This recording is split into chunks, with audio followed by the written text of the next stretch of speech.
O dagdag reminders natin sa pagtawid natin sa isang intersection na hindi pa natin gayang mag-save speed na tumawid.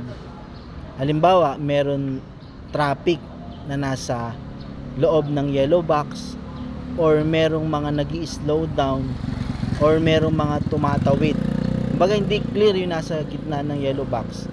Dapat nakaalalay tayo sa ating pagtakbo doon pa lang sa stop line. Kumbaga nakaalalay ka na kaya mong huminto on the clear mark line.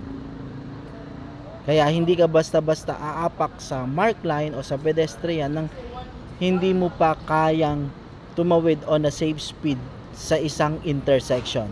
Bakit?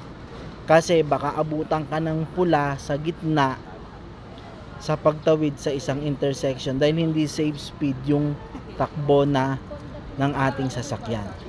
Lalo na ngayon, maging maingat tayo sa no contact apprehension policy. Kailangan hindi ka dapat abutan ng pula sa gitna. Kaya dapat on the safe speed ka dadaan sa isang intersection. Dapat nakaalalay ka on the clear mark line na makakahinto ka bago ka tuluyang tumawid. Kailangan nasa safe speed ka ng pagtawid sa isang intersection. Sana malinaw, sana nakuha po ninyo. Road and Machine Care, laging magtagubilin sa ating pagbiyahe, laging maging caring sa ating pagmamaneho. Muli po, salamat po sa